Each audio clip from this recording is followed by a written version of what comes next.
Este mes vamos a trabajar sobre el tema testigos y testimonios. Hoy tenemos una invitada, Mariana Buquinqui, que es psicoanalista, miembro del equipo de salud mental de CELS, miembro del Colegio de Psicoanalistas y autora de un libro... Compiladora. Un libro que no recuerdo el nombre. Clínica psicoanalítica ante las catástrofes. Eso, sí, era largo. Era largo, eso. Bueno, así que bienvenida. Gracias. Bueno, bienvenida.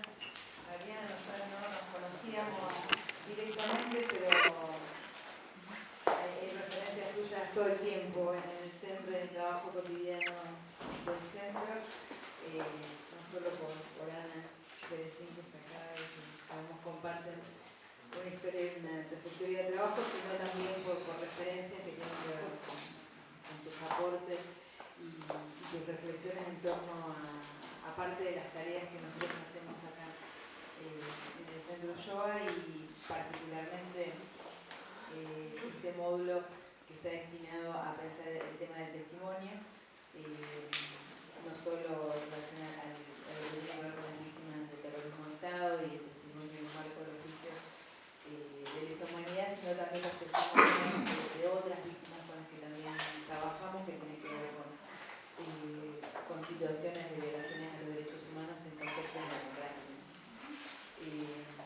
Entonces, bueno, el testimonio es, podríamos decir, digamos, el tema como primario, ¿no? En algún sentido por el que se funda el centro, incluso todos los antecedentes previos a que se constituya el Centro Yoga ya con esa forma, con ese nombre y con esa modalidad, también están muy marcadas por el valor del testimonio, por la importancia del testimonio y por las particularidades que hacen a cómo desde el campo de la salud se ha intervenido sobre la escena jurídica, particularmente a través del trabajo con las víctimas, en el contexto de tener que producir un testimonio. Así que a la vez que forma parte de nuestra tarea cotidiana y de la tarea que el centro desarrolla ya desde hace mucho tiempo y que se desarrolla a lo largo del país, es también para nuestro campo, para el campo de la salud mental, un tema que ha permitido una vinculación con el ámbito jurídico, probablemente como ningún otro tema en la historia de la salud mental ha permitido esa interrelación con todas sus complejidades, sus tensiones, sus desencuentros y también algunos encuentros. Así que bueno, yo le daría la palabra a Mariana para que nos cuente y en todo caso después podamos tener un espacio de discusión. Está ahí. ¿Cómo es? Más o menos, ¿cuánto tiempo y cuánto tiempo? 30, 40 minutos. Está aquí Deldo, que está con una tarea de acompañamiento a juicios. Unas pequeñas palabras para presentarla. Todos que tenemos que hacer. ¿Me presento yo también? Sí, para mí es un gusto presentar a Mariana porque es una de las personas con las cuales yo me he formado en la clínica. Es una persona que me ha ayudado mucho a pensar situaciones complejas, tanto de la asistencia a afectados por el terrorismo de Estado, como en el acompañamiento a testigos víctimas del terrorismo de Estado.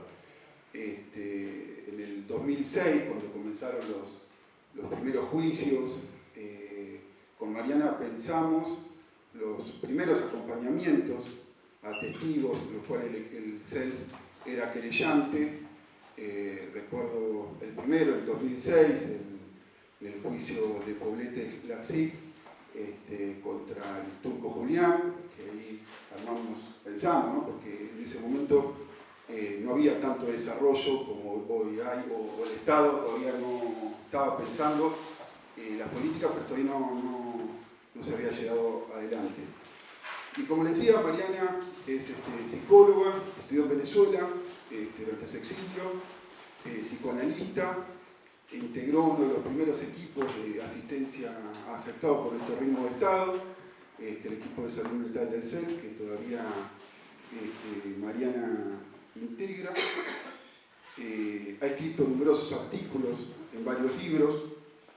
es también compiladora del libro Clínica Psicoanalítica ante las catástrofes sociales, coautora del libro 13 variaciones sobre la clínica psicoanalítica y, como decía Nicolás, actualmente un libro de pronta publicación sobre experiencia traumática y el testigo. Y además pensaba, interesante este encuentro, este intercambio, porque Mariana tiene mucha experiencia y el equipo también tiene mucha experiencia en el acompañamiento. Así que creo que se puede dar un intercambio muy interesante a partir de este encuentro. Y bueno, muchas gracias, Mariana, por venir. Bueno, es la que dialoga, la ayuda, el diálogo en el mundo de los refugiados. Iban a hacer entrevistas, pero por suerte terminaron siendo 5 largos diálogos. Exactamente. Bueno, la verdad es que les agradezco mucho la invitación. Para mí es muy importante poder estar acá con ustedes. Este es un lugar con el que yo tengo, como nunca vine, la primera vez que vengo, como un afecto a distancia importante por el trabajo que ustedes realizan, por la gente que constituye Centro Ulloa, por el cariño que tengo por alguna de la gente que viene trabajando acá desde hace tiempo, y también por las cosas que estoy compartiendo con Ana respecto del relato de los trabajos que se van haciendo acá. En ese libro, que según Adelki está de pronta publicación, ojalá, porque pronta publicación quizás, pronta creo que no, es un libro prologado por Ana, que Ana conoce bien y que tiene también mucho que ver lo que forma parte de esa escritura con muchas experiencias mías compartidas con el equipo de salud mental del CERF, del cual Adelki formó parte, y con Ana en mucho tiempo de supervisión y de trabajo. Así que en realidad es un libro en el que decantan experiencias que no son solamente mías, digamos, ¿no?, de acompañamiento, sino que tienen que ver mucho con todos los años de trabajo en el equipo de salud mental del CERF, hasta que llega un momento en el que uno no sabe tanto cuándo es una idea propia, cuándo es algo que fue generándose en conjunto, pero bueno, decanta particularmente ahí en una cuestión que tiene que ver centralmente con el testimonio, concretamente con el testimonio sobre la experiencia traumática, con el trabajo que el testigo tiene que hacer en la construcción de ese testimonio. Pensando el término trabajo en el sentido psicoanalítico del término, así como en la construcción, así como uno puede hacer una homologación con el trabajo del duelo, también pensar que hay un trabajo que el testigo tiene que hacer en la construcción del testimonio, que tiene que ver con un trabajo elaborativo que compromete su subjetividad toda. De todos los testimonios sobre los cuales podemos pensar, digamos, me voy a centrar en lo que llamaríamos superstes, que ustedes seguramente es un término que conocen, que es el testimonio de aquel que ha padecido la situación traumática de la cual tiene que dar cuenta, que es una diferencia que en latín se establece entre el testis y el superstes. No es menor el establecimiento de esta diferencia, porque el hecho de que en el español no existan dos vocablos que designan a uno y otro modo de dar testimonio implica, como si quieren, una superposición de trabajos que nosotros tenemos que volver a dividir, ¿no? Es decir, cuando nosotros nos referimos a un testigo, cuando la justicia se refiere a un testigo, hay una manera genérica de nombrar a aquel convocado para dar testimonio, que no hace diferencia entre el testis y el superstes. En términos jurídicos no hace diferencia, no se le toma testimonio de un modo distinto a aquel que fue afectado por aquello de lo cual tiene que hablar, que el modo en el que se le va a tomar testimonio a quien da testimonio como un tercero de esa afectación. Y eso ocurre desde el momento mismo del juramento, el juramento de verdad que se le solicita al testigo. Con el agregado un poco incómodo que ustedes habrán presenciado seguramente en muchos juicios, de que aquel famoso juramento que se le pide al testigo, que es jura decir la verdad y que tiene una pena en el caso de un falso testimonio, etc. En algunos juicios, no sé si es porque algunos jueces lo establecen o porque esto está establecido así, en el caso de una víctima, la pregunta concreta es, a pesar de ser usted una víctima, tiene la obligación de decir la verdad, etc. Y sigue todo el juramento. Y uno ahí se detiene a pensar, ¿qué quieren decir con esto de a pesar de ser una víctima, ¿no? Si era sobre sospecha aquel testimonio que la víctima va a ofrecer, ¿no? Es decir, y esto yo creo que nos coloca un poco en el corazón de la cuestión, porque estamos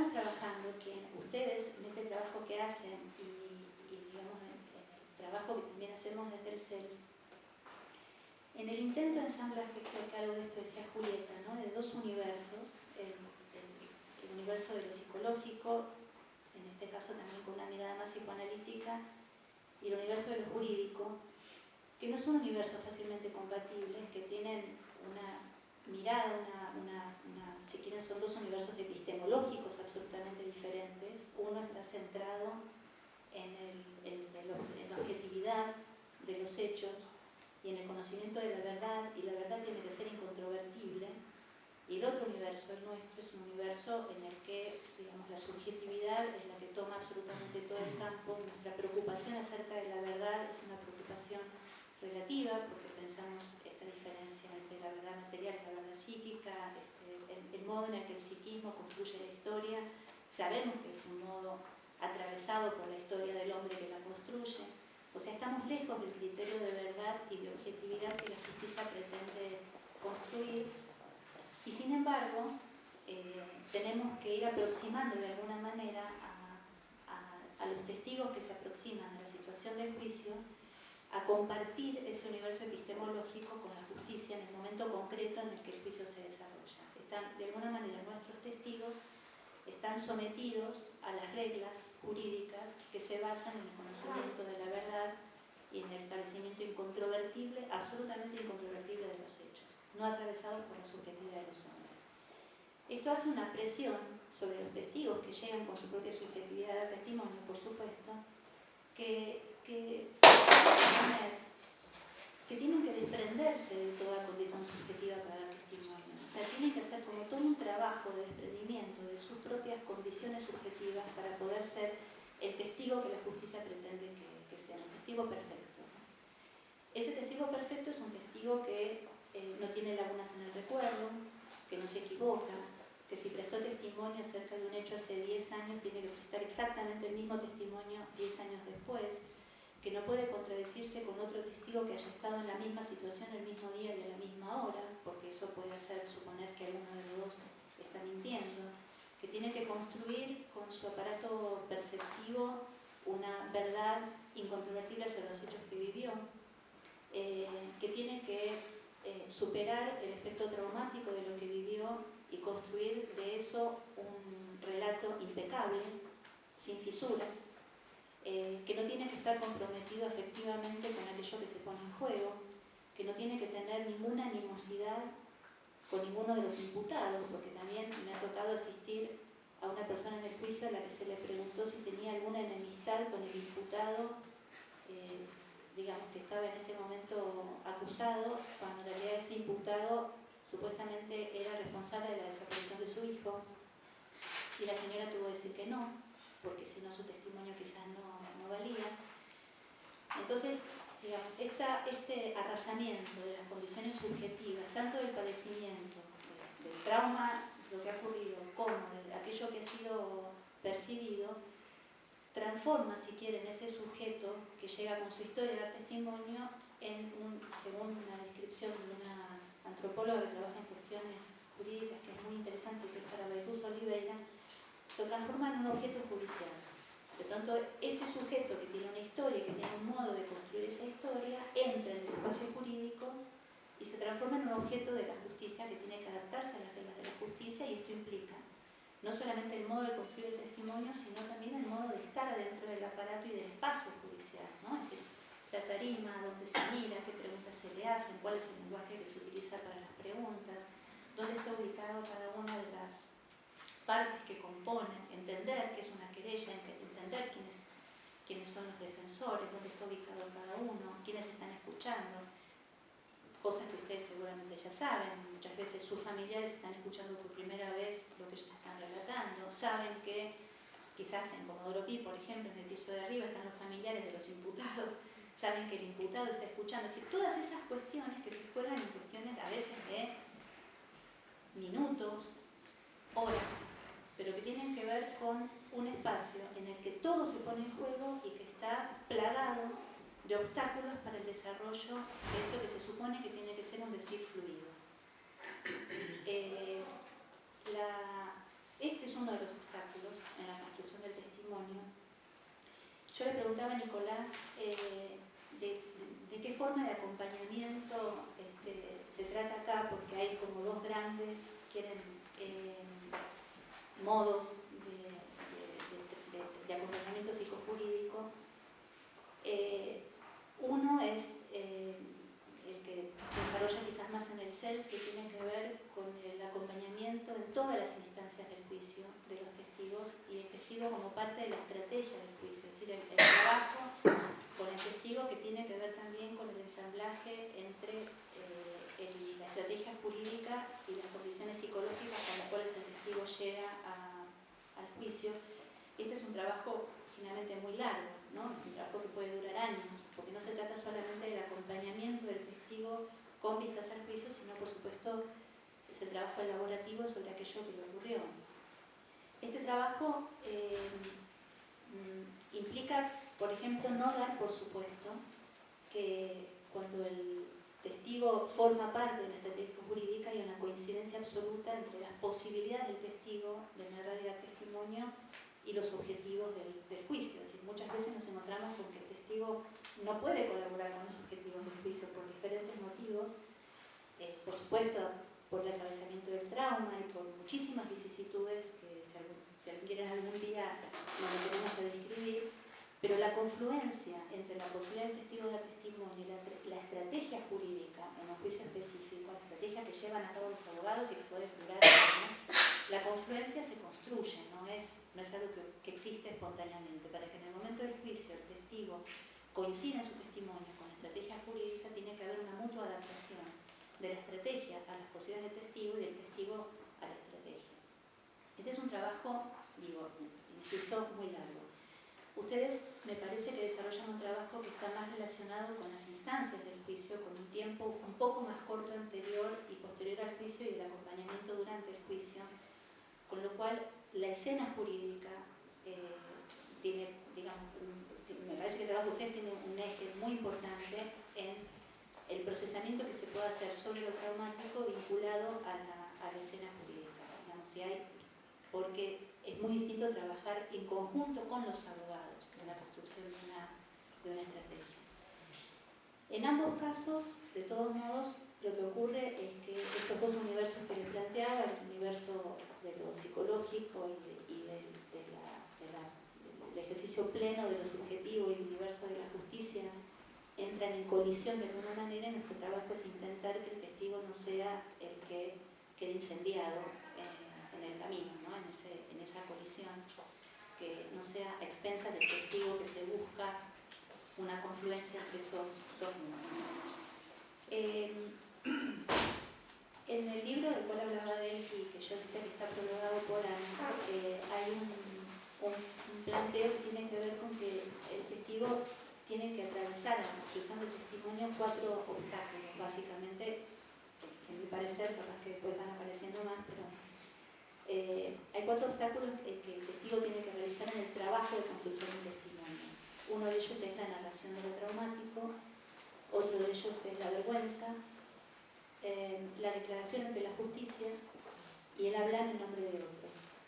Cada uno de estos obstáculos implica como un trabajo específico, por más que todos se dan, por supuesto, de alguna manera simultáneamente, pero cada uno requiere como un pensamiento específico respecto de lo que implica atravesar este obstáculo para el testigo. Quizás concierne un poco más acá, veremos hasta dónde llegamos, porque acá Nicolás el límite, concierne más acá por ahí que hablemos un poco respecto de la narración de lo traumático o la declaración ante la justicia, puede ser. Porque en principio hay mucho dicho en torno de la narración de aquello que ha sido traumático. Desde la afirmación incontrovertible nuevamente de que hay algo incompatible entre el trauma y su narración, es decir, lo inefable de lo traumático, y hay mucha literatura que plantea que acerca de lo imposible, de lo indecible, Anger, por ejemplo, pero mucha literatura basada en la imposibilidad de dar testimonio de lo traumático, lo cual plantea un tema muy complicado en nuestro trabajo, porque llevado a su extremo es una puesta en duda de la voz del testigo y implica cierto amordazamiento de la voz del testigo, porque si es imposible dar testimonio, no podemos confiar en que aquello dicho esté en relación con lo vivido. Y en el otro extremo, la necesidad de hablar o el puro hablar como algo que alcanza para lo elaborativo. Hablemos, hablemos, hablemos, como si eso implicara ya en sí mismo ponerle palabras, cualquiera que sea la palabra, como si eso diera por sentado ya que haya un trabajo elaborativo. Y no solamente pondría yo en crítica lo inefable, lo traumático, sino que también pondría bajo una mirada crítica esta cuestión de que hablar es narrar. Narrar no es hablar, narrar es poder darle sentido a aquello que está dicho, es necesariamente producir un determinado ordenamiento de los hechos, de lo vivido.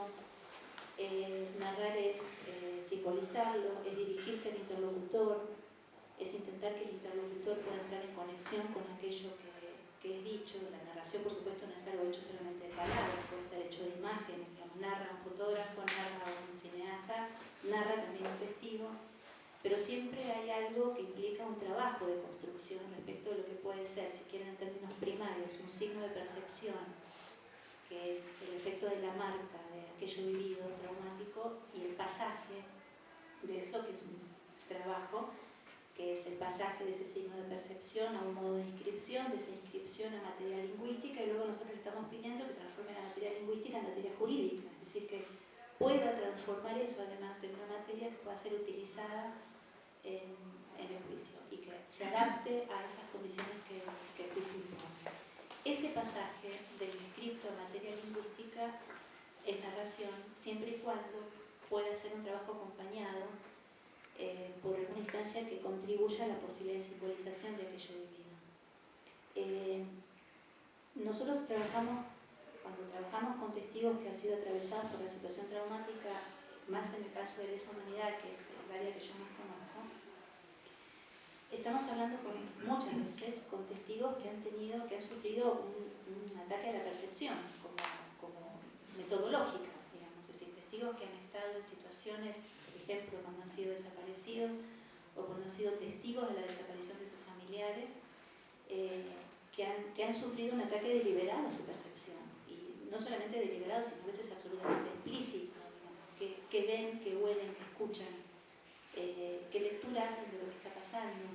Entonces, desde la capucha hasta el aislamiento, desde los ruidos ensordecedores para tapar otra cosa, la oscuridad, los ruidos que no pueden descifrarse, digamos, todo un universo que pone en jaque el aparato perceptivo. Y tenemos que tener mucha conciencia de que estamos pretendiendo que se construya una narración que parezca haber atravesado ese ataque a la percepción, habiéndose recuperado eso y construyendo sobre eso un relato impecable, como si el aparato perceptivo hubiera estado en plena función a la hora de atravesar la situación traumática, y entonces de esa plena función pudiera rescatar lo vivido y transformarlo en un relato desafectivizado: me pasó esto, me pasó esto, me pasó, a tal hora vino tal, después vino tal otro. Y hay que ver además cómo, ustedes lo saben muy bien, en la medida en que el testigo es lo único que queda como prueba, en el caso de los delitos de lesa humanidad sobre todo, porque obviamente prácticamente no hay documentos, se han encontrado unos biblioratos hace poco, pero no hay documentación de lo que pasó con cada una de las personas, a dónde fue cada desaparecido, qué pasó con los hijos, bueno, todo esto que ya sabemos mucho. Es decir, el testigo es la prueba única. Y como prueba única es particularmente atacado por la defensa, porque en realidad la única estrategia posible de la defensa es destituir el testimonio como prueba. Y el que porta el testimonio es el testigo. Quiere decir que la estrategia concreta de la defensa es poner en jaque constantemente la verdad que el testigo viene a pronunciar. Y esto implica tocar ese núcleo en el que el testigo ya padeció el ataque a la percepción mientras ocurría, ya puso en duda absolutamente todo lo que pudo construir, porque de ahí viene, de este ruido significa esto, este olor significa esto, estoy leyendo bien lo que pasa, qué hora es, quién es esta persona, este apodo coincide con tal nombre o el apodo coincide con otro nombre, qué fecha era, estaba en mayo, estaba en junio, todo está puesto en duda, y la justicia le impone la construcción de un testimonio impecable y la defensa hace constantemente hincapié en cada una de esas fisuras, con lo cual sabemos que la escena del juicio además concretamente es una escena muy complicada para los testigos y después si quieren discutimos un poco sobre la palabra revictimización, porque no es una palabra que me parezca muy adecuada, pero ahí hay una tarea muy importante respecto del establecimiento ante el testigo de lo que implica llegar a esa escena habiendo sufrido desde el origen un ataque a su percepción. Respecto de la cuestión de la narración y la transformación de los signos de percepción, hay, no sé si ustedes conocen a Arun Farocki, un cineasta alemán que hace unos años hizo acá una serie de exposiciones y luego dio una conferencia que se llama Desconfiar de las imágenes. ¿Cómo se llama? Desconfiar de las imágenes. Arun Farocki, H-A-R-U-N, Farocki con C-K. Él tiene muchos trabajos muy interesantes y pueden recorrer su producción, es muy interesante, pero uno de los trabajos que presentó, que la exposición era en el Málaga, se llamaba Serious Games, o sea, juegos serios, y estaba basado en la experiencia de un grupo norteamericano que trabaja con soldados sobrevivientes de la guerra de Irak y que tiene un modo muy norteamericano de trabajar sobre eso, y que se basa justamente en la idea de que hablar es elaborar.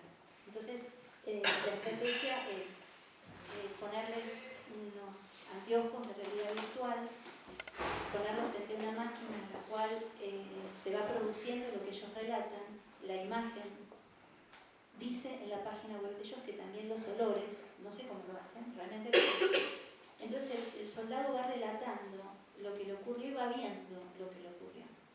Y el terapeuta va diciendo, muy bien, sigue adelante, muy bien, muy bien. O sea, algo así como que la pura reviviscencia del acontecimiento tiene un efecto elaborativo. Esto está filmado por Farocki, por supuesto, sin duda, por Farocki, no como estrategia terapéutica, sino como una cuestión ética, digamos, que se pone en juego.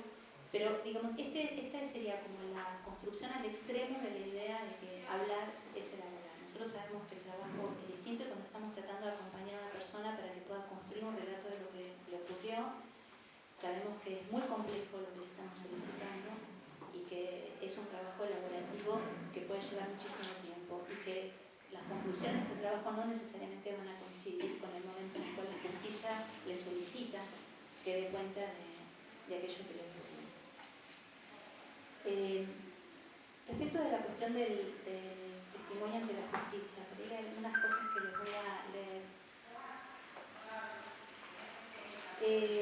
Esta misma señora que yo les decía que le preguntaron en el momento del juramento si tenía alguna enemistad con el imputado, era una señora mayor de 80 y pico de años y en un momento la defensa dice, señor juez, la señora hizo una presentación ante el juzgado en lo penal de Morón número 6 en tal año. Entonces el juez le dice, señora, ¿usted hizo una presentación ante el juzgado en lo penal de Morón número 6 en tal año? No, le dice la señora. Señor juez, dice la defensa, que tengo un papel que certifica que la señora hizo una denuncia ante el juzgado. Entonces el juez agarra el papel, la mira y dice, señora, ¿usted hizo una denuncia ante el juzgado en lo penal de Morón número 6 en tal año? No, le dice la señora. Señora, ¿usted niega que hizo una denuncia ante los tribunales de Morón? No, ante los tribunales de Morón sí hice una denuncia, le dice la señora. Ah, entonces usted rectifica su declaración. ¿Qué? Le dice la señora. Si usted rectifica su declaración, ¿qué? Le dice la señora. Que si usted dice que sí hizo una denuncia, sí, la hice. Bueno, en este diálogo, que la señora trataban de convencerla de que los tribunales lo penal de... Es decir, acá hay una cosa el juez le tuvo mucha paciencia, pero en realidad esta es la fisura por la cual entra una incompatibilidad entre nuestro lenguaje y el lenguaje jurídico y este modo de estar como embutidos que tenemos cada vez que tenemos que construir un relato acorde con lo que la justicia propone. De Walter Benjamin en relación a lo que es la construcción de la historia, bueno, un aspecto mínimo de lo que plantea en relación a la historia es que la historia se construye desde el presente. La historia no es un hecho arqueológico que queda intacto al cual uno va a rescatar y lo pone tal cual ahora, sino que entra en diálogo con el presente y también entra en diálogo con el presente de nuestros testigos, el modo en que construyen la historia. Yo les voy a leer, no sé cuánto tiempo tengo, muy bien. Les voy a leer algunos párrafos del libro por cómo está redactado, porque dice mejor de lo que yo les puedo decir ahora lo que quiero plantear. Si consideramos, digamos, por un lado lo que les planteaba en relación a la obra de Benjamin, si consideramos también lo que sabemos de la obra de Freud respecto de lo que es la construcción del recuerdo, la represión, lo traumático, y si además ustedes conocen el ejemplo de Proust, de la Magdalena, el famoso ejemplo de Proust, que es un párrafo bellísimo en Busca del tiempo perdido, el primer tomo de Busca del tiempo perdido. Lo recreo por si alguno no lo leyó, pero se acerca a probar una magdalena que le sirve la madre, moja la magdalena en el té, la prueba y de pronto siente que eso lo vincula a recuerdos que no puede descifrar. Y empieza a hacer un esfuerzo que dura, creo, 3 páginas, bellísimamente escrito, por acá lo tengo, si quieren también lo puedo leer, en el esfuerzo de tratar de recuperar a qué recuerdo de cuándo lo vincula ese sabor y ese olor de la magdalena que está probando. Va recorriendo con un esfuerzo enorme, dice, vuelve a probar la magdalena por segunda vez y no la acerca, esa segunda vez ya no lo acerca más al recuerdo, digamos, tiene que quedarse con la percepción de la primera vez porque ahí había una clave. Y empieza a hacer como un esfuerzo de ir hacia atrás, encuentra que hay algo anclado en algún lugar pero no alcanza a descifrar qué es hasta que por fin sale, y es el recuerdo de su infancia en Combray y las calles de Combray y los jardines floridos y todo lo que empieza a describir y termina diciendo todo eso sale de mi taza de té.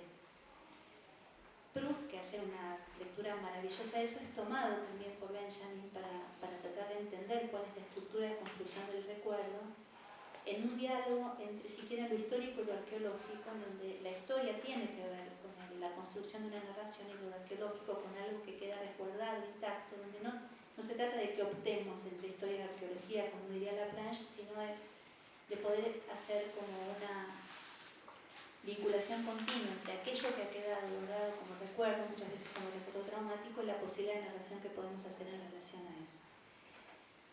En ese trabajo de construcción del recuerdo, lo que yo planteo acá es que el derecho tiene una serie de normativas que le imponen al testigo y esas normativas parten de algunas premisas que nosotros obviamente podríamos discutir. Las leo como premisas. Las disposiciones normativas del derecho dan por sentado a, primero, ¿es posible rescatar el pasado tal cual este ocurrió sin que la conciencia actual de los hombres en su singularidad y en su carácter productivo lo transforme en el pasado atravesado por el presente? La memoria de los hechos construye memoria colectiva, pero al mismo tiempo es construida por la memoria colectiva del presente, por las preguntas que en el presente se hacen los hombres acerca de su pasado.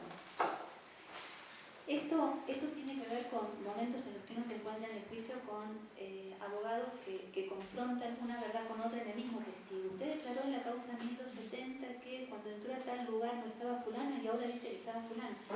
En realidad, en el medio, durante todos esos años, los testigos van construyendo un testimonio aunque nadie se lo solicite, porque la construcción del testimonio finalmente ocurre en la cabeza de todos, aunque jamás sea solicitada por la justicia, porque es la construcción de la narración de lo ocurrido en uno.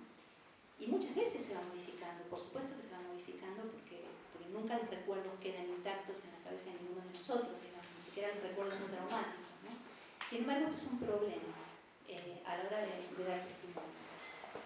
Y además, nuestro recuerdo también está teñido de nuestro presente, de lecturas, de cosas que vamos leyendo, de acontecimientos que van permitiendo una relectura de la realidad que hemos vivido, digamos. El derecho también da por sentado que la memoria de los hombres construye el recuerdo al modo de un archivo documental, sin subjetividad, sin distorsiones, sin atravesamiento de lo vivencial. Que el aparato psíquico de los hombres funciona con reglas fines y que no es un aparato interpretante, sino un medio técnico, sensorial y neutro de recolección y reproducción de archivos históricos.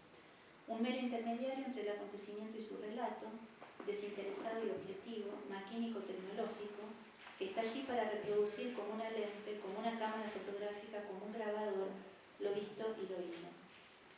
De más está decir que la sensorialidad de lo vivido en su conjunto es de una casi imposible transmisibilidad el gusto, el tacto, el olor, lo propioceptivo contienen efectos primarios del aparato sensorial que son difícilmente capturados por el lenguaje. Este es el trabajo que tiene que hacer el testigo. El derecho también da por sentado que la historia es un objeto puramente arqueológico, que desde que el acontecimiento ocurre permanece allí, puro, detenido, cristalizado, a la espera de ser revelado por una memoria pura, detenida y cristalizada. Da por sentado que el dolor de lo vivido no afecta su modo de recordarlo, y que si lo afectara es necesario el esfuerzo de corregir la distorsión que se produce en el recuerdo. Da por sentado que existe una actividad representacional capaz de capturar voluntariamente la experiencia vivida y transformarla en palabras. Que en el caso de Superges tiene más valor el contenido del testimonio de lo traumático que la pesquisa sobre las consecuencias de lo acontecido. Tiene más valor saber qué efectivamente aconteció que relevar como prueba suficiente sus efectos en el corazón del acto de testimoniar. Y acá tengo un ejemplo que escribo en el libro que tiene que ver con Adelki, que a mí y hace poco lo relaté en una presentación también. Adelki acompañó en el juicio a Cavallo, lo cuento yo, a una testigo que estaba esperando para dar testimonio en la sala destinada a los testigos. En un momento se hace un impasse en el juicio, se llama corte intermedio, salen los imputados, no habían cerrado la puerta, sale Cavallo, ella lo conocía a Cavallo, porque Cavallo llevaba a su padre a visitarla cuando ella era muy chica, lo sacaba del ESME y lo llevaba a visitarla. Quiere decir que ella tenía una mirada acerca de Cavallo como una persona buena cuando era chiquita. Por supuesto, fue entendiendo quién era Cavallo a medida que fue creciendo, pero en el momento en el que va a dar el juicio, Cavallo la ve, la mira muy intensamente y no le quita la mirada hasta que no termina de pasar. Así fue, ¿no? Sí. La testigo entra en crisis por el efecto de la intensidad de esa mirada y porque iba a dar testimonio contra Cavallo en ese momento, y esto amenaza la posibilidad de dar testimonio de eso. Es decir, se ponía en juego si podía seguir adelante o no con el testimonio que tenía que dar. Bueno, Adelki se retira con ella, se van al quinto piso, a otro lado, digamos. Después de un intercambio con el juez, digamos, ¿no? Bueno, medio tenso, digamos. Claro, que después había que escena. Claro, se acercó y le explicamos un poco la situación, digamos, ¿no? Y se sintió cómodo después. Algo quería hacer para intentar reparar la situación. Bueno, lo que Adelki hizo, que era el terapeuta de ella y estaba ahí, fue decirle que incluya en su testimonio lo que acaba de ocurrir. Y esto, yo hace poco lo relaté en un espacio en la Asociación Psicoanalítica Argentina, que me invitaron a hablar sobre este tema, y son personas que no tienen experiencia en el acompañamiento de testigos, y todos decían, claro, excelente, excelente, buenísimo, qué bien, qué bien, qué bien. Pero porque en realidad fue una intervención que destrabó mucho la situación y que tiene que ver con esto que les planteaba recién. ¿Es más importante el contenido o es más importante qué es lo que está ocurriendo, cuál es la marca que el testigo tiene? Hacía falta que ese testigo después hable de lo que le ocurrió, bueno, ya sabemos que hace falta porque el aparato jurídico lo impone, pero digo, no había evidencia suficiente en ese momento en el efecto de arrasamiento que produjo para ella la mirada de Cavallo como para decir, acá efectivamente pasó algo que fue muy traumático que tiene que ver con este señor. Si ella no lograba después de eso construir testimonio, no valía nada de lo que estaba ocurriendo, ¿no? Entonces, es así, el valor, el contenido del testimonio tiene mucho más valor, qué ocurrió, a qué hora, qué día, qué señor, cómo se llama, etc., que cuáles son los efectos en el acto de testimoniar, ¿no? de lo traumático. La justicia da por sentado también que los sentimientos de vergüenza y de humillación no inciden en el modo en el que el relato es construido. Este es todo un tema, el tema de la vergüenza, si quieren algún día lo hablamos, pero es un tema enorme. Da por sentado que la escena misma del juicio oral no interviene en la construcción del testimonio, que no se juegan allí elementos propios de una memoria involuntaria, como la prustiana, que producen estallidos impredecibles de evocación que desorganizan el aparato psíquico y lo lanzan a una temporalidad ajena a la temporalidad convencional. Y da por sentado también que la técnica es ordenar espontáneamente los hechos con vistas a demostrar su veracidad. Todos estos conceptos pre-benjaminianos, pre-prustianos, pre-freudianos, digamos, a los que los testigos tienen que adaptarse para cumplir con el juramento de verdad que la justicia les impone. No sé si queda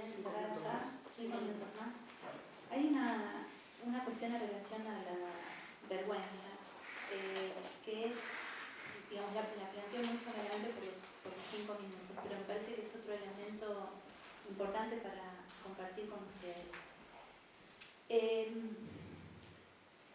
Ustedes conocen los conceptos de autopreservación del yo y autoconservación del yo de Sylvia Leitchman, quizás en algún momento lo estudiaron, los repaso muy rápidamente. Sylvia Leitchman lo que plantea es que el yo tiene como a su cargo la puesta en juego de los aspectos autoconservativos, pero que hay una instancia que tiene que ver también con lo identitario de alguna manera, y que en circunstancias normales de la vida el trabajo de autoconservación y de autopreservación del yo no entran en oposición. Digamos, yo puedo seguir siendo quien soy sin afectar mis ideales. La autopreservación está vinculada con los ideales del yo, porque está vinculado con la identidad. En situaciones extremas, en situaciones traumáticas, la autoconservación y la autopreservación del yo entran en oposición mutua. Quizás para conservar mi vida tengo que dejar de ser quien soy, o para seguir siendo quien soy tengo que estar dispuesto a perder la vida. Estos acontecimientos que ponen en juego los ideales en situaciones extremas traumáticas y que han sido muy frecuentes en las personas que han padecido sobre todo situaciones de detención y desaparición, hasta en pequeñísimos detalles, como cuentan muchos testigos, el momento en el que están llamando por número y se sabe que lo van a subir en un avión, ojalá no digan mi número, ojalá digan el número de otro y no el mío, digamos. Esos pequeños momentos en los que uno ve como que está como poniendo en duda sus propios ideales y su propia identidad, el deseo de la muerte de otro y no de uno. Y esos momentos, que a veces son como muy fugaces, dejan una marca y tienen que ver con una de las líneas del establecimiento de la vergüenza, con la cual muchas veces los testigos conviven y con la que también tenemos que hacer algo a la hora de dar testimonio. La otra corriente vinculada a la vergüenza tiene que ver con los diques, los famosos diques de constitución del aparato psíquico, el asco, el pudor y la vergüenza, y cómo estos diques también han sido puestos en jaque en las experiencias extremas que algunos de nuestros testigos atraviesan, y cómo ha habido un efecto de arrasamiento absoluto de la subjetividad, porque todo, digamos, los ideales y los diques que nos constituyen, digamos, por las experiencias de impudicia, de promiscuidad, de obscenidad, de falta de pudor a la cual han estado expuestos también muchos de los testigos que tienen que dar testimonio, que también dejan una huella respecto de este sentimiento de vergüenza. Es decir, como el yo tiene que superar embates que han sido terribles y en un punto insuperables. Dar testimonio públicamente de todo esto es también exponerse nuevamente a la vergüenza de haber sido afectado o atacado o arrasado de esa manera. Y tampoco es una cuestión irrelevante el trabajo sobre los efectos de esto vergonzante cuando tenemos que trabajar con una persona para que diga públicamente qué es lo que le pasó. Entre otras cosas, también sabemos que muchas veces la estrategia de defensa es atacar a los testigos por sus propias contradicciones morales. Y un testigo que haya sido acusado de colaborador, entre comillas, con todas las discusiones que podemos abrir respecto a ese término, por supuesto, ¿no? Padece particularmente el ataque de las defensas por una cosa que no tiene ni siquiera, no solamente no es ética, no tiene ninguna moral que la pueda sustentar, que es que de pronto un defensor está atacando a un testigo por haber sido colaborador de su defendido. O sea, es una cosa que es loquísima, pero que muchas veces tiene que ver con minar la integridad moral de los testigos, poniendo el acento en aquel pequeño acontecimiento o gran acontecimiento que puede dar cuenta de esta cesura entre la autopreservación del yo y la autoconservación del yo.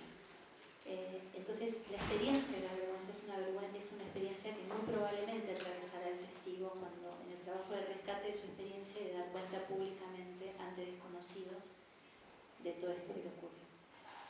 Bueno, hay muchísimas más. Yo dejaría acá porque hay cosas que van a abrirse en el diálogo o quedarán para otro momento. Bueno, abrimos el espacio para los comentarios, las preguntas.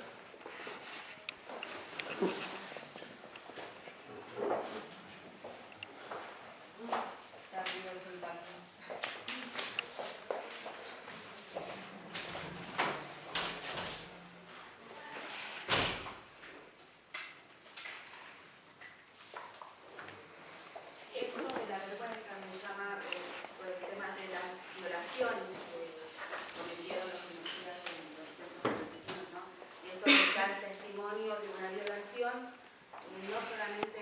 marco, sino en cualquier otro marco, cómo se ha ido debatiendo esto, de poder decirlo frente a un tribunal.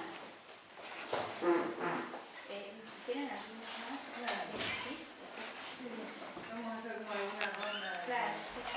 intervención, preguntas, así retomamos.